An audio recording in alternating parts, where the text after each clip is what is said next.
Let's move to next topic, and that is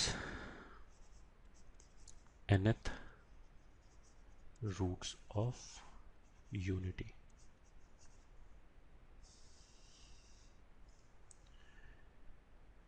ठीक है, मतलब क्या है कि we want to solve the equation z raise to power n equals to 1. इससे पहले वाला जो टॉपिक था उसमें we were solving z raise to power n बराबर z नॉट. तो बस यहाँ पे क्या हुआ कि z नॉट का वैल्यू 1 हो गया. ठीक है, procedure will remain the same.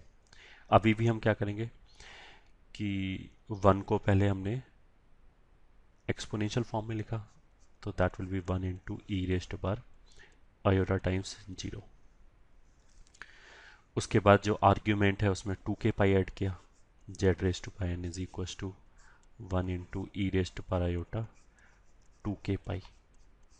ठीक है, and it is given that n is a natural number greater than 1 of course. ठीक है, फिर उसके बाद हम क्या करते थे कि n को उधर शिफ्ट किया. तो जब n को उधर शिफ्ट किया तो will get z is equal to e raise to power iota 2k pi divided by n. अगर z raise to pi n is equal to 1 लिखा हुआ है तो मतलब z raise to pi n is equal to 1 ऐसे लिखा हुआ था, this is nothing but z raise to pi n minus 1 is equal to 0. तो ये तो एक nth डिग्री का पॉलिनोमियल इक्वेशन हो गया जिसके n रूट्स आएंगे. तो वो n रूट्स निकालने के लिए जैसे हम पहले करते थे इस टाइप के इक्वेशन में z raise to pi n is equal to z naught में और भी करेंगे. वो n रूट्स निकालने के लिए हमने क्या किया, k का वैल्यू 0 से लेके कोई भी n कॉन्जिक्यूटिव वैल्यूज ले लिया. तो मान लिया हमने 0 से लेके n माइनस 1 तक कॉन्जिक्यूटिव वैल्यूज ले ली. ठीक है, so if you are substituting 0 you'll get e raised to power iota 0, that is nothing but 1. तो roots are z is equals to एक तो 1 आ जाएगा, फिर उसके बाद अगर k का वैल्यू 1 रखा तो आ जाएगा e raised to power iota 2 pi by n आ जाएगा, फिर आ जाएगा e raised to power iota 4 pi by n,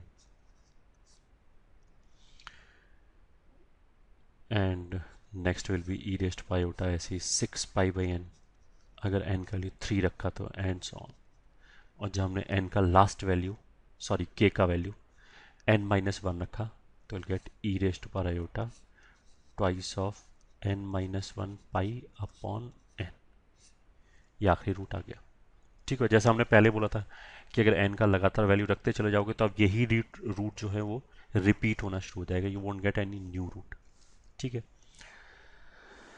तो मान लिया इसको हमने अल्फा बोल दिया, then this will become alpha square, this will become alpha cube and so on, this will be alpha raise to power n minus 1.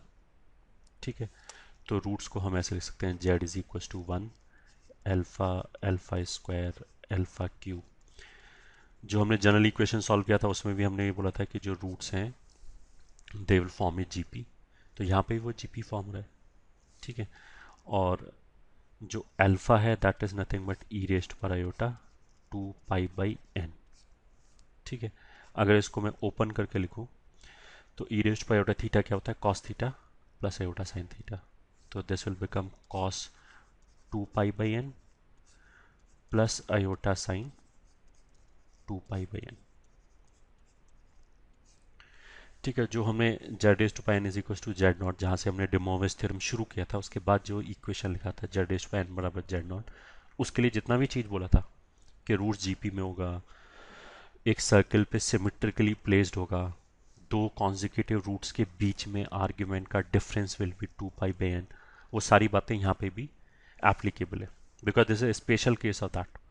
जो हमने original equation ये सॉल्व किया था इसका ये स्पेशल केस है z raise to pi n is equal to 1. बस z not का वैल्यू हमने 1 ले लिया है, तो जितनी भी बातें वहाँ पे बोला गया था कि सम ऑफ रूट 0 होगा वो यहाँ पे भी 0 होगा, रूट सिमेट्रिकली प्लेस्ड होगा, जीपी में होगा and so on. All those points are valid over here as well. ठीक है, तो अगर मैं मान लिया रूट्स को शो करूं, this is not a good circle, let me redraw if I could. बस think this is fair enough. ठीक है, पहला रूट क्या आया, first root is 1, so first root is यहाँ पे 1, फिर सेकंड रूट इज अल्फा।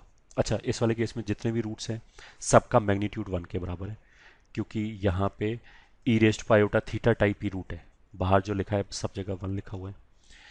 और इसमें इफ़ यू रिमेंबर हमने बोला था कि जो रूट्स का मैग्नीट्यूड है वो are rest to power 1/n होता है।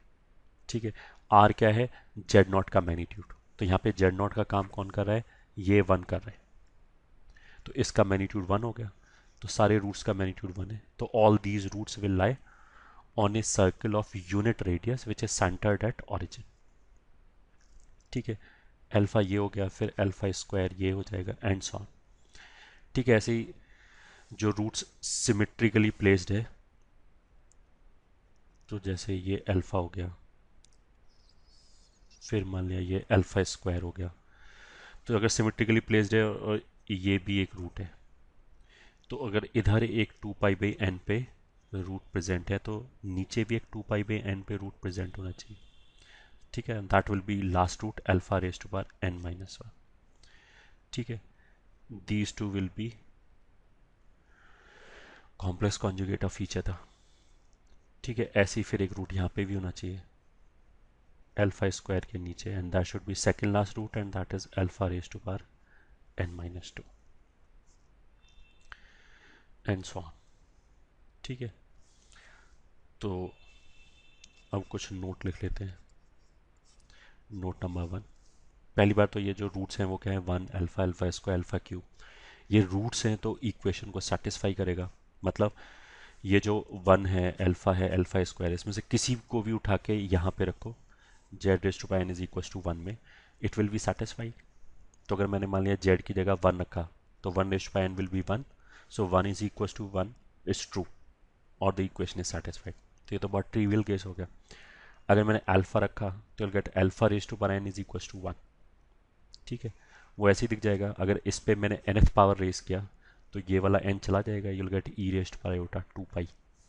ई raised power iota 2π is nothing but cos 2π plus iota sine 2π, that is nothing but 1 again. तो हमारा पहला नोट तो क्या हो गया कि alpha raise to power n will be 1। अब alpha raise to power n 1 है, मतलब इसका nth पावर 1 होगा, तो फिर इसका भी nth पावर 1 होगा। इस पे अगर पावर n रेज करोगे तो alpha raise to power 2n आ जाएगा, that is nothing but alpha raise to power n का स्क्वायर। तो अगर alpha raise to power n 1 है तो उसका स्क्वायर भी 1 होगा। ठीक है, एक तो ये हो गया। सेकंड, जितने भी रूट है, रूट किस फॉर्म का है, alpha raise to power R. ठीक है, आर का वैल्यू 1 लिया तो ये रूट आ गया, 2 लिया तो अल्फा स्क्वायर आ गया, 3 लिया तो अल्फा क्यूब आ गया, n-1 लिया तो ये आ गया, एंड सो ऑन। तो alpha raise to power R will be magnitude wise will be alpha raise to power R का मैग्नीट्यूड विल बी 1। ठीक है, तो अल्फा का mod is 1, similarly alpha square का mod is 1 and so on. ठीक है, अब ऐसा बोलने से क्या हो गया कि ये सारे रूट यूनी मॉडुलर हो गए। ठीक है, तो यूनी मॉडुलर का मतलब क्या है कि अल्फा का bar will be 1 over alpha, similarly alpha square का bar will be 1 over alpha square and so on. और in general alpha raise to power K का bar will be 1 upon alpha raise to power K. This we have already discuss. तो अगर तुमने पहले वाले videos follow किए हैं then you should be able to follow whatever I am saying. ठीक है, I am going bit fast I think, but अगर तुमने पिछला वीडियोस सीरियसली देखा है तो कोई प्रॉब्लम नहीं आना चाहिए। ठीक है, अच्छा, इस डायग्राम से आई कैन सी कि alpha and alpha raise to power n-1 एक दूसरे का कॉम्प्लेक्स कॉन्जुगेट है। ठीक है, तो इस बात को भी लिख लेते हैं। Fourth, alpha raise to power n-1 is complex conjugate of alpha bar। ठीक है, which can be written as 1 over alpha. Similarly जो alpha raise to power n-2 है वो अल्फा स्क्वायर का कॉन्जुगेट है, तो सिमिलरली क्या हो जाएगा, alpha raise to power n-2 is equal to alpha square का conjugate is equal to 1 over alpha square. ठीक है, यूनी मॉडुलर है इसलिए। एक तो ये तो हमने डायग्राम से देख के बताया, ऐसे भी देख सकते हैं। जैसे अगर मेरे को ये देखना है alpha raise to power n-1, तो इसको I can write down alpha raise to power n upon alpha. जो पावर n-1 है उसको ब्रेक कर दिया तो अल्फा रेश टू एन अलग हो गया, अल्फा रेश टू -1 अलग हो गया। अल्फा रेश टू -1 जो है उसको 1/अल्फा करके लिख लिया, तो यह क्या, अब अल्फा रेश टू एन मैंने बोला पहले वाले पॉइंट में कि वो 1 के बराबर है, तो अगर ये 1 के बराबर है तो इसकी जगह 1 लिख लिया, तो दिस विल बिकम 1/अल्फा। ठीक है, अब अल्फा बिकॉज यूनिमॉडुलर है, तो अल्फा और अल्फा बार एक दूसरे का रेसिप्रोकल होगा, so this will be equal to alpha bar. तो हम एनालिटिकली भी प्रूव कर सकते हैं ये वाली चीज़, और डायग्राम से भी प्रूव कर सकते हैं। ठीक है, डायग्राम से भी दिखाई दे रहा है। ओके, फिर उसके बाद रूट्स आर इन जीपी, ये में से दोबारा बोलने का जरूरत नहीं है, already said roots are in GP and are symmetrically placed on a circle with radius as 1 and center at origin।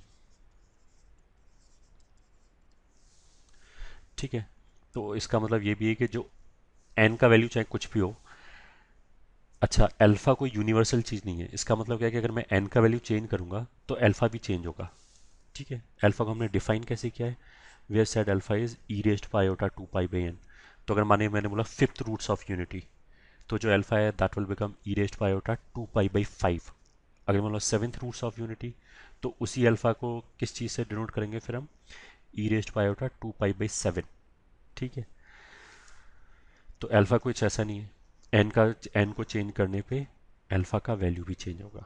ठीक है, अब उसको हम ऐसे भी देख सकते हैं कि अगर जो एन रूट्स हैं वो इस सर्कल पे सिमेट्रिकली प्लेस्ड हैं, तो one of the roots will always be 1। ठीक है, तो if I want 4 roots of unity, तो 4 मैंने सिमेट्रिकली प्लेस्ड रूट बना दिया। ठीक है, ऐसे सर्कल, तो उसमें से एक रूट तो हमने क्या बोला कि हमेशा ही ओरिजिन पे आएगा, यहाँ पे सॉरी ओरिजिन पे नहीं 1 पे आएगा हमेशा। अब मेरे को बाकी 4 रूट और चाहिए सिमेट्रिकली, तो of course these 4 roots should be these 4 roots, ये चारों सिमेट्रिकली प्लेस्ड हैं, तो 4 रूट्स ऑफ यूनिटी क्या हो गया, ये हो गया -1, ये हो गया अयोटा, ये हो गया माइनस अयोटा। ठीक है, बिकॉज इसका रेडियस इज 1 इस सर्कल का, तो roots will be 1 -1 iota and minus iota. ठीक है, एट्थ रूट्स ऑफ यूनिटी बोला अगर मैंने, तो इन्हीं चारों के बीच में 4 रूट्स और आ जाएगा। ठीक है, अगर मैंने बोला ऐसे 6 रूट्स ऑफ यूनिटी, तो तुम तो इसको ऐसे देखो कि सबसे पहले हमने साइकिल बनाया। ठीक है, अब 6 रूट्स बनाना है सिमेट्रिकली, तो one of the root will always be 1। ठीक है, और अगर 6 रूट बनाना है, तो अगर एक रूट यहाँ पे आ गया तो फिर एक रूट यहाँ पे भी आना चाहिए -1 पे, तो 2 रूट तो ये हो गया। अब 4 रूट और बचा, वो अब सिमेट्रिकली प्लेस्ड होगा इस पे। ठीक है, तो सिक्स रूट ऑफ यूनिटी का मतलब क्या है कि अल्फा को मैं कैसे डिफाइन करूंगा, e रेस्ट पर आयोटा 2 पाई/6 which is equal to e raised पर आयोटा π/3। तो π/3 एंगल पे आ जाएगा, तो ये मान लें कुछ π/3 एंगल पे ये एक अल्फा रूट आ गया π/3। ठीक है, अगर रूट अल्फा है तो फिर अल्फा स्क्वायर भी होगा, अल्फा क्यूब भी होगा, तो अल्फा स्क्वायर यहाँ से कितना हो जाएगा, अगर अल्फा इज e रेस्ट पर आयोटा π/3, तो अल्फा स्क्वायर कितना हो जाएगा, सॉरी अल्फा स्क्वायर के लिए इसको स्क्वायर कर दिया, that will B e raised पर आयोटा 2 पाई/3। तो 2 पाई/3 जो एंगल है वो कहीं यहाँ पे आ जाएगा, this will become alpha square. -1 जो है वो खुद अल्फा क्यूब हो गया। ठीक है, एक रूट फिर यहाँ आ जाएगा और एक रूट यहाँ आ जाएगा। ठीक है, तो 1 2 3 4 5 एंड 6, ये 6 रूट्स ऑफ यूनिटी हो गया। ठीक है, अगर 5 रूट्स ऑफ यूनिटी होगा, मान लेंगे हम बोले 5 रूट्स ऑफ यूनिटी। ठीक है, 5 रूट्स ऑफ यूनिटी। अच्छा, ये जो हमने 6 रूट ऑफ यूनिटी बोला है, अगर इसको मैंने ई के फॉर्म में लिख लिया, तो उसको एल्जेब्रिक फॉर्म में तो अपने आप लिख ही सकते हो। जैसे अल्फा ये वाला रूट क्या है, ई रेस्ट पर आयोटा π/3, तो एल्जेब्रिक फॉर्म में लिखने के लिए साइन कॉस में लिख लिया, तो this will be cos π/3 plus iota sine π/3, ऐसे करके आ जाएगा। ठीक है, cos pi by three is nothing but half, plus sine pi by three is root three by two. ठीक है, ऐसी टू पाई बाई थ्री जो आएगा उसमें ये टू पाई बाई थ्री हो जाएगा, टू पाई बाई थ्री में जो cos two pi by three है वो माइनस हाफ हो जाएगा, sine two pi by three root three by two ही रहेगा। तो this root is one plus root three iota whole divided by two. तो ऐसे करके सिक्स रूट्स आ जाएंगे, एक रूट वन हो गया, एक ये हो गया, फिर एक हो गया minus one plus root three by two plus root three iota by two, फिर एक रूट हो जाएगा minus one and so on. ठीक है, अगर फाइव रूट्स के लिए बोला है वापस, तो फाइव रूट्स के लिए one of the roots will be one, ये तो हमेशा ही रहेगा। अब इस वन को हटा के चार रूट और बचे। ठीक है, तो चार रूट क्या होना चाहिए सिमेट्रिकली, इस सर्किल के ऊपर सिमेट्रिकली प्लेस्ड होगा। ठीक है, पहला रूट हमेशा कितना आता है, टू पाई बाई एन आता है, तो अगर पांच रूट लिया है तो टू पाई बाई फाइव। ठीक है, two pi by five two pi by four होता तो पाई बाई टू होता, टू पाई बाई फाइव है तो थोड़ा छोटा हो जाएगा, तो यहाँ पे कहीं आ जाएगा अल्फा। अब इसको अल्फा बोलेंगे which is e raise to power iota two pi by five. जो नेक्स्ट रूट होगा वो इसका स्क्वायर होगा, टू पाई बाई फाइव से आगे कितना हो जाएगा, फोर पाई बाई फाइव। तो फोर पाई बाई फाइव जो है वो कहीं यहाँ पे आ जाएगा, पाई से थोड़ा कम, this will be alpha square and this is nothing but E raise to power iota four pi by five. अच्छा, इस बार रूट माइनस वन नहीं होगा। ठीक है, फिर एक रूट आ जाएगा इसी के नीचे, फिर एक रूट आ जाएगा इसके नीचे, ऐसे मतलब these are on vertical lines, जो डायग्राम में अच्छा लग नहीं रहा है बट वर्टिकली प्लेस्ड है, सिमेट्रिकली प्लेस्ड है, मतलब this angle, this angle, this angle, this angle and this angle, all these angles are 2 pi by 5। ठीक है, अगर n का वैल्यू इवन है तो माइनस वन रूट आएगा हमेशा, अगर n का वैल्यू ऑड है तो माइनस वन नहीं आएगा। वो तो हम ऐसे ही देख सकते हैं, जेड रेस्ट पर सिक्स बराबर वन लिखा तो इसमें तो जेड की जगह वन रखो माइनस वन रखो दोनों सेटिस्फाई करेगा। अगर z raised power five is equal to one लिखा तो इसमें वन तो सेटिस्फाई करेगा बट माइनस वन सेटिस्फाई नहीं करेगा। ठीक है, और दूसरा सिमिट्री से भी आ जाएगा कि अगर वन और माइनस वन दोनों रूट हो जाए तो सिमिट्री से जितने रूट ऊपर है उतने रूट नीचे होने चाहिए, तो number of root should be even. ठीक है, तो एक पॉइंट हमारा ये आ गया। ओके, जीपी में होगा सिमेट्रिकली प्लेस्ड होगा, कितने पॉइंट्स हो गए, five. Let's move to sixth point. Sixth point is z raise to power n minus one is equal to zero. ठीक है, इसी के रूट्स हमने ये बोला है one alpha, alpha square, alpha cube and so on up till alpha raise to power n minus one. तो इस वाले केस में z raise to power n minus one का कोफिशिएंट क्या है, जीरो। तो फिर जो हमने पहले बोला था सम ऑफ रूट्स क्या हो जाएगा, equals to zero. This will imply one plus alpha square plus alpha cube plus and so on up till alpha raise to power n minus one, these all will be zero. ठीक है, तो एक result हमारे पास ये आ गया। ठीक है, अब अगर ये रिजल्ट होल्ड कर रहे हैं तो लेफ्ट हैंड साइड और राइट हैंड साइड बराबर है। ठीक है, अब लेफ्ट हैंड साइड एक कॉम्प्लेक्स नंबर है, अगर वो जीरो के बराबर है तो लेफ्ट हैंड साइड का दिस विल इम्प्लाई कि लेफ्ट हैंड साइड का real part of left hand side should be zero, sorry, and imaginary part of left hand side should also be zero. ठीक है, तो अब अगर मैं ये वाला चीज लूँ real part of left hand side, तो जो लेफ्ट हैंड साइड है वो क्या लिखा हुआ है, basically real part of left hand side is one plus alpha is nothing but E raised पर iota two pi by N, ये फिर अल्फा स्क्वायर, ये वाला alpha square is nothing but E raised पर iota four pi by N, N ऐसे करते करते will reach up to E raised पर iota two N minus one pi by N. ठीक है, sorry, all the should be zero. ठीक है, अब वन का रियल पार्ट क्या होगा, वन, ई रेस्ट पर आयोटा थीटा को कैसे लिखते हैं, cos theta plus iota sine theta. तो उसमें जो कॉस थीटा वाला पार्ट है वो रियल पार्ट होगा, तो इसका मैंने रियल पार्ट लिया तो दैट विल बी 1, प्लस इसका दूसरे का रियल पार्ट लिया तो that will be cos of 2 pi by n, plus अगले वाले का आ जाएगा cos of 4 pi by n, plus and so on up till cos of twice of n minus 1 pi by n. This should be 0। तो एक result हमारे पास ये आ गया। ठीक है, ये तो रियल पार्ट हो गया। ऐसे ही जब इमेजिनरी पार्ट लिखेंगे तो क्या होगा, इमेजिनरी पार्ट का सम भी जीरो होगा। तो बस इमेजिनरी पार्ट में क्या होगा कि 1 की वजह से तो जीरो आ जाएगा, 1 में तो कोई इमेजिनरी पार्ट नहीं। बट ये जो ई रेस्ट पाई उठा 2 पाई बाई एन है, इसका इमेजिनरी पार्ट इस कॉस की बजाय साइन आ जाएगा। ठीक है, तो इमेजिनरी पार्ट क्या आ जाएगा, यही वाला, यही रिजल्ट आ जाएगा एज इट इज। कॉस की जगह बस साइन लिखा होगा, एंड जो सबसे पहले 1 लिखा है दैट वुड बी मिसिंग, क्योंकि इमेजिनरी पार्ट 1 का जो है वो जीरो होगा। तो similarly you'll also get sine 2 pi by n plus sine 4 pi by n plus sine 6 pi by n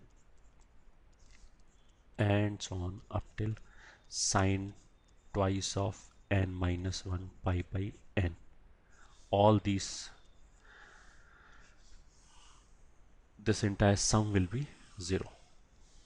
ठीक है, ये हमारे पास नया रिजल्ट आ गया। अच्छा, ये जो रिजल्ट है ये कुछ ज़रूरी नहीं है कि कॉम्प्लेक्स नंबर से है, ये तो सिंपल ट्रिग्नोमेट्री से भी आ जाएगा, because if you are able to observe तो जो एंगल्स का डिफरेंस है ये एपी में है। ठीक है, तो अगर एंगल्स का डिफरेंस एपी में है तो एक फॉर्मूला होता है, उस फॉर्मूले को लगा के भी, वो फॉर्मूला हमने ट्रिग्नोमेट्री का जो एक चैप्टर अभी तक रिकॉर्ड किया है उसके अंदर है। ठीक है, you can look at that trigonometry में, ट्रिग्नोमेट्रिक रेशियो एंड आइडेंटिटीज में। ठीक है, अगर एंगल्स एपी में लिखा हो और साइन और कॉस का सीरीज हो तो एक फॉर्मूला है, उस फॉर्मूले को लगा के भी आंसर जीरो आ जाएगा। तो it is not the case कि कॉम्प्लेक्स नंबर से इसका आंसर जीरो आएगा। ठीक है, ऐसे भी जीरो आ जाएगा। तो जैसे फॉर एग्जांपल अगर मेरे को बोला जाए find cos 2 pi by 11 plus cos 4 pi by 11 plus cos से 6 pi by 11 plus and so on up till से कॉस 20 पाई बाई 11। मान लेगा ये क्वेश्चन दिया जाए हमें। ठीक है, तो इसका आंसर कैसे लिख सकते हैं, यही वाला फॉर्मूला लग जाएगा। बस n का वैल्यू हमने यहाँ पे 11 रख रखा है, बाकी तो एग्जैक्टली यही सीरीज लिखा है, एंड 1 इज मिसिंग। तो अगर 1 भी होता तो इन सब का सम मिलकर कितना हो जाता, 0। तो हमने क्या किया, 1 को उधर ले गए और n की जगह 11 रख दिया। तो on left hand side exactly will get this. So answer should be, 1 को उधर ले गए इसलिए -1। तो यही हमारा आंसर हो गया।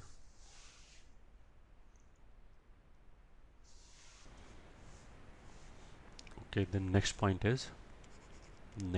is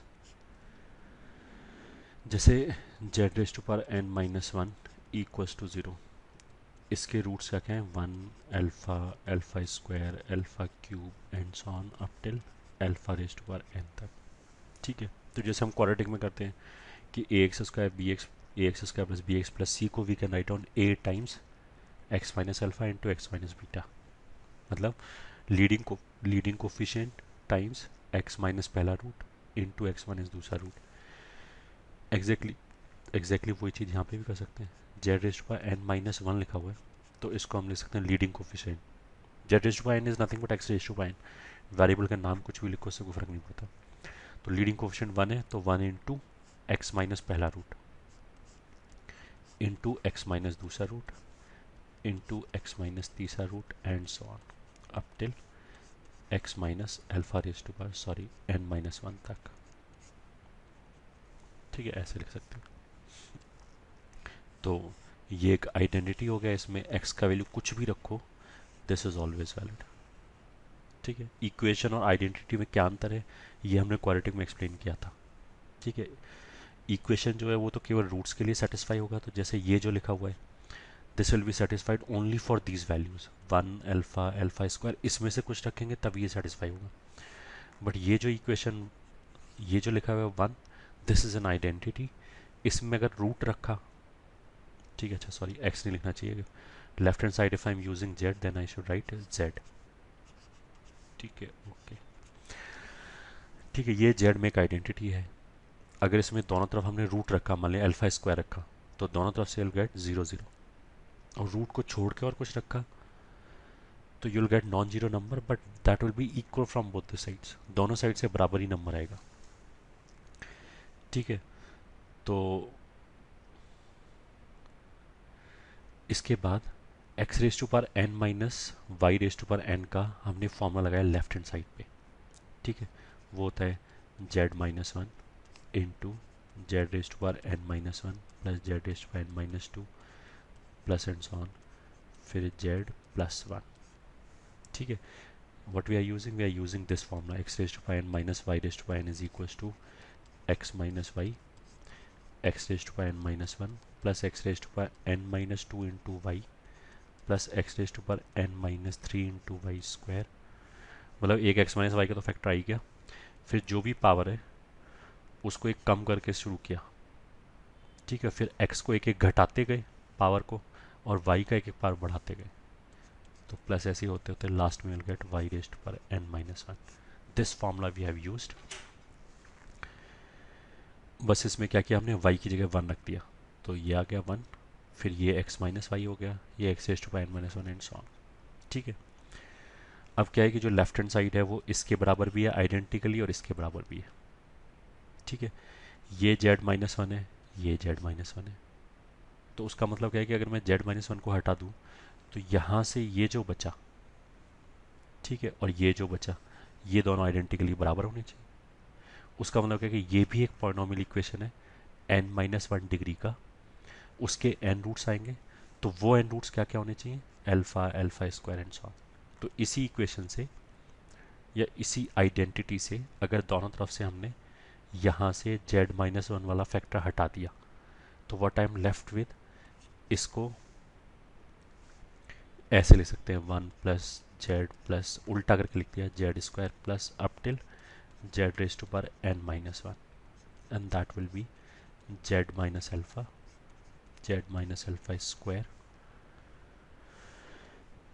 and so on up till z minus alpha raise to power n minus one. ये हमारा एक नया आइडेंटिटी हो गया, which is nothing but above identity after removing z minus one factor.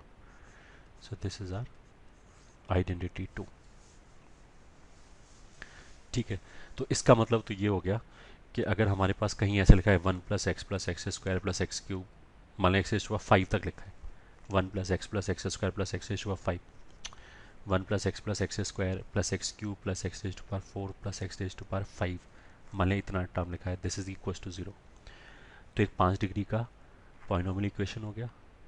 ठीक है, तो इसके रूट्स क्या होगा, अगर ये 5 डिग्री का है तो हम एक नंबर हायर गए 6, तो जो 6 रूट्स ऑफ यूनिटी होगा उन 6 रूट्स में से एक रूट 1 भी होगा, उस रूट को हटाने के बाद जो 5 रूट बचेंगे they will be the roots of this equation, what I have already said, I have just said 1 plus x square up till x raise to power 5। ठीक है, मतलब अगर ऐसे लिखा है 1 प्लस या z plus z square up till z raise to power n minus one, तो ये n माइनस वन डिग्री का पॉलिनॉमियल इक्वेशन है, जैसे पॉलिनॉमियल इक्वेशन। ठीक है, so this will have n minus one roots.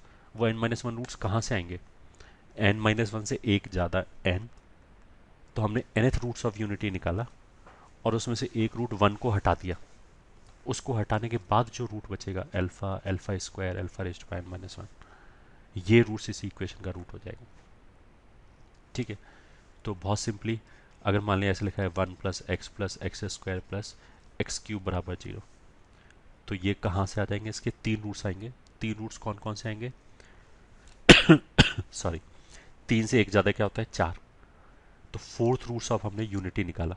Fourth roots of unity quickly हमने बोला था कि ऐसे विजुलाइज कर सकते हो, plus minus one plus minus iota, तो फोर्थ रूट्स ऑफ यूनिटी क्या हो जाएंगे, fourth roots of unity will be minus one one iota and minus iota. ठीक है। बट ये तो 3 डिग्री का पॉलिनोमियल इक्वेशन, तो इसके 3 रूट्स होंगे, तो वो 3 रूट कैसे मिलेगा? ये जो 4 रूट आए इसमें से 1 हटा दिया। ऑफकोर्स 1 सेटिस्फाई नहीं करेगा, रख के देख सकते हो इसमें। अगर मैंने 1 रखा तो ये सेटिस्फाई थोड़ा ना करेगा ये इक्वेशन। तो अब जो बच गए इसमें, ठीक है, -1 आयोटा एंड माइनस आयोटा, ये 3 रूट्स हो गए इसके। ऐसे कर मान लीजिए 1 + x + x² अब टिल x⁴ 9 तक लिखो इक्वल्स टू 0, तो कुछ भी नहीं, 10th रूट्स ऑफ यूनिटी निकाल लिया। अगर 1 से शुरू करके x⁴ 9 तक गए हैं तो 9 डिग्री का पॉलिनोमियल हो गया which will have 9 roots. To find those 9 roots what I will do, I will find 10th roots of unity, और उसमें से 1 को हटा के जो 9 रूट्स बचे they will be the required roots. ठीक है, आई थिंक इनफ स्ट्रेस देके मैंने ये बोल दिया है। ठीक है, okay, again as we have already said, ये एक आइडेंटिटी है, इसमें कुछ भी रख सकते हैं। ऐसे ये भी एक आइडेंटिटी है, इसमें भी कुछ रख सकते हैं। तो मान लिया इसमें मैंने सब्सटीट्यूट कर दिया z = 1, ठीक, कुछ भी सब्सटीट्यूट कर सकते हैं, बराबर ही आएगा। तो ये 1 z 1 ऐसे बोल सकते हैं। तो ये टोटल n टर्म्स हो गए। तो अगर 1 1 1 1 n बार जोड़ा तो what you'll get n equals to, right hand side पे z की जगह 1 रखा तो you'll get 1 - अल्फा। तो right hand side will be 1 - alpha, 1 - alpha square, and so on up till 1 - alpha raised to power n - 1।